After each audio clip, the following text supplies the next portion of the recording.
Ooby-doo, it's everyone's favorite boomer and vintage lens enthusiast, and today we're going to discuss the Tokina SD 11-16 f2.8 IF internal focus DX for crop sensor AT X Pro. This is a fine optic. I bought it brand new when I had Technolust, and I think I paid top dollar for it because I read about it when it first came out. What can I say? I had to have it. It's an excellent lens. It has a clutch type. That's AF. That's manual. 11-16. This is on the Rebel XTi, which is a 10 megapixel camera. The photos I took with this camera back in 2021, June, I believe. I was with my girlfriend at the time, and we were cruising by some place, and we saw a car show, so we dashed in. I believe it was in a school parking lot or something down in Maywood. And it was just fortuitous that we were walking by. We happened to have our cameras, so we got out and we took some pictures. It was just starting. We were there for like, I don't know, an hour or more. And there were some interesting cars there. Now, you got to remember, this is in 2011. And now it's 2025, so you're talking 14 years ago. So what happened to these cars? Did they change hands? Did they get renovated some more or painted? Or we don't know. So this is a historical record of a car show from 2011. I think I paid like $400 for this, $450. It was a very expensive lens.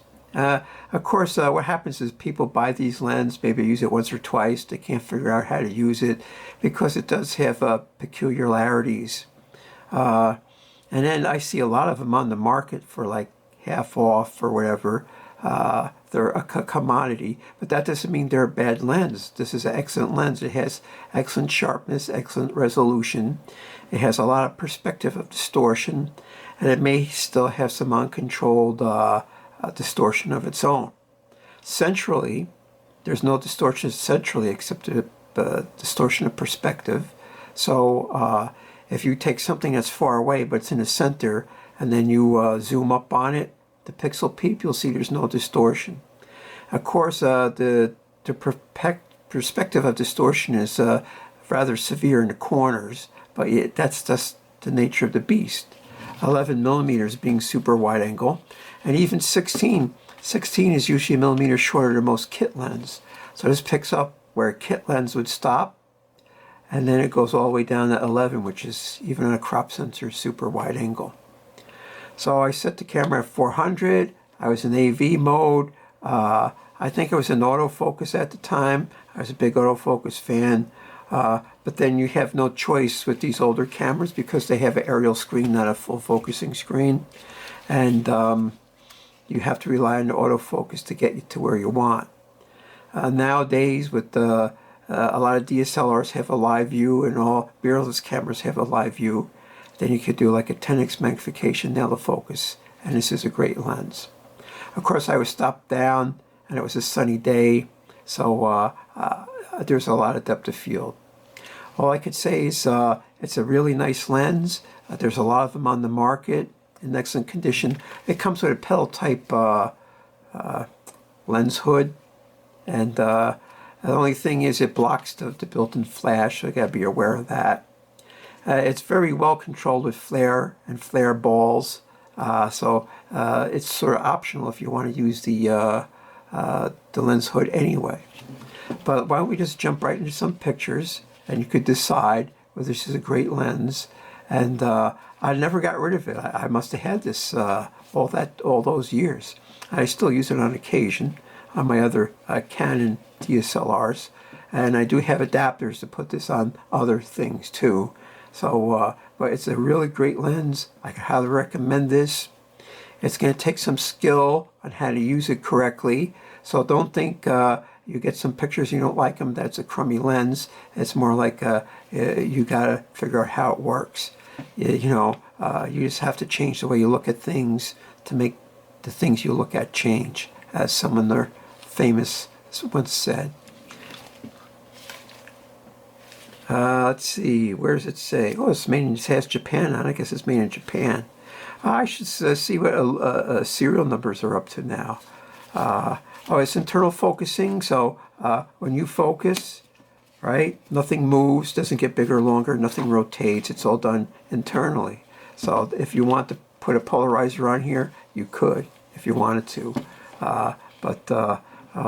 And it's tough to get a proper exposure because it's such a wide angle. I mean, if you expose for something in the center, maybe something off in the corner is going to be either under or overexposed. And some cameras have dynamic range optimization or preserve highlights, and you can always enable that in newer cameras to see if that helps. And it's not a fault of the lens, it's just seeing a wide field of view where if you average the exposure, well, then something's going to be under and something's going to be over.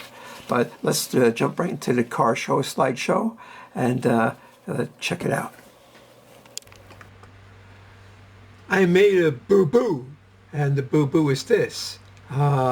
These photos in the beginning with the Bauer f3.58 millimeter fisheye was taken with the XT, not the XTi.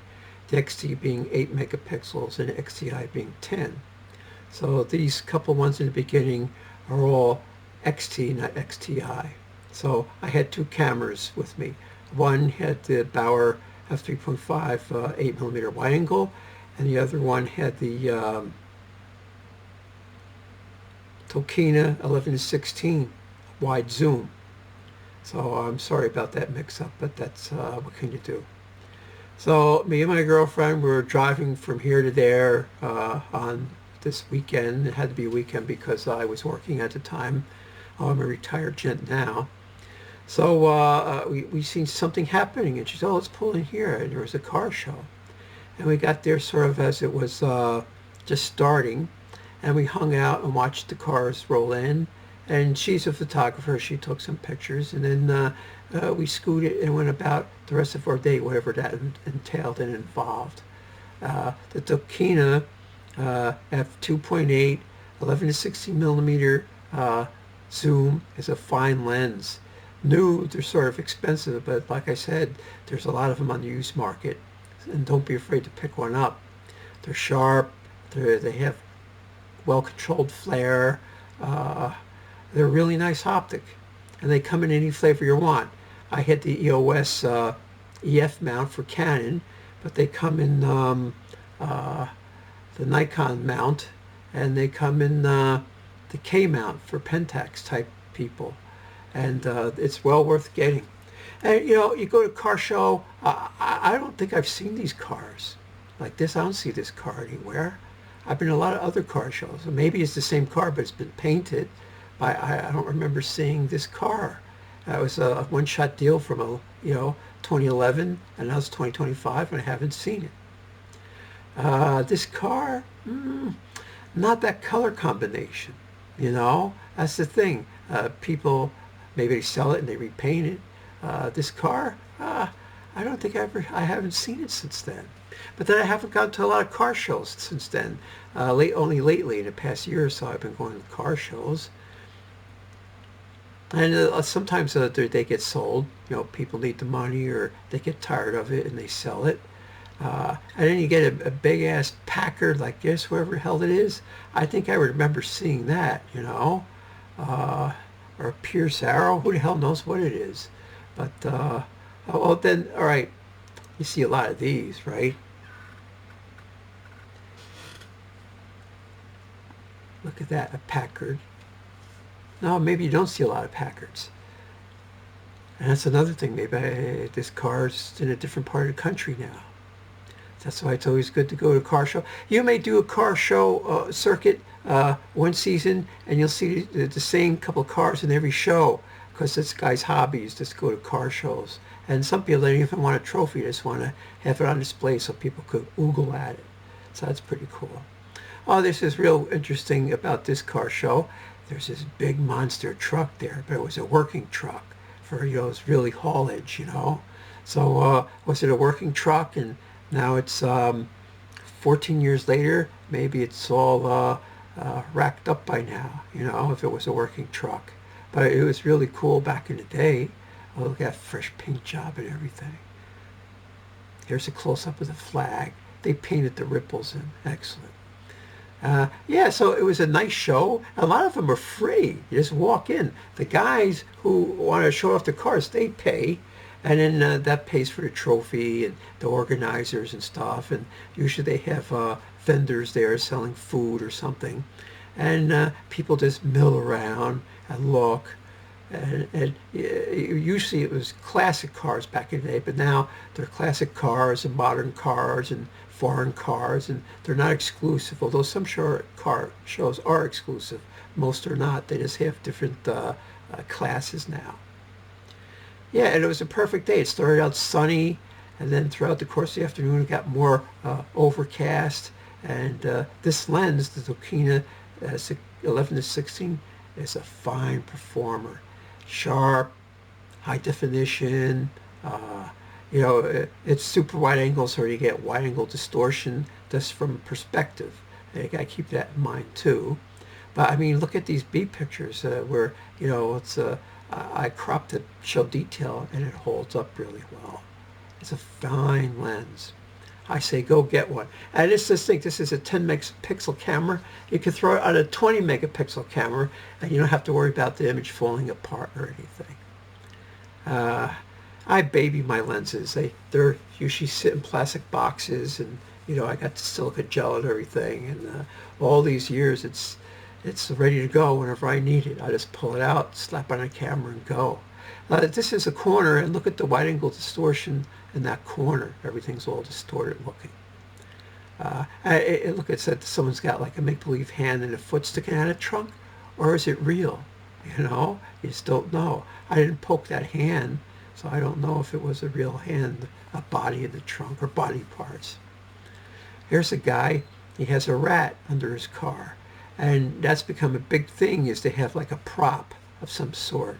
You know, a stuffed animal, a rubber animal, a little statuettes. Yeah, it says personalize your car, make people come over and look at it and check it out.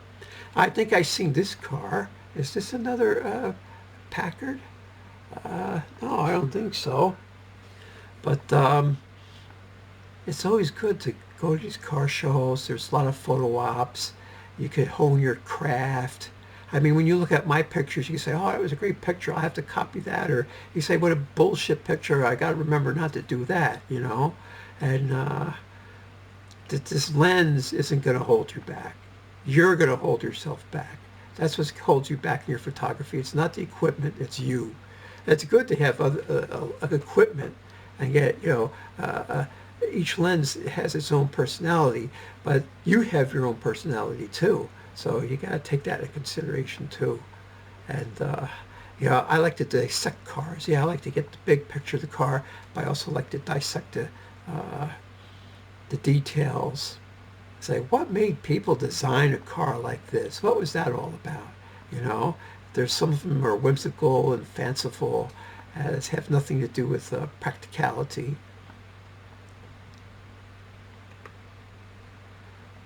The Tokina 11-16 f2.8 DX, fine lens. It's worth getting one new or used. And this is my first Tokina, and I started buying Tokina after that, especially on the used market. And older vintage lenses, they're dirt cheap Tokina. And you know what? They're all nice. I haven't run into a dog yet. So I say get yourself one of these. Tokina 11-16 f2.8. Without a doubt, it's a great lens.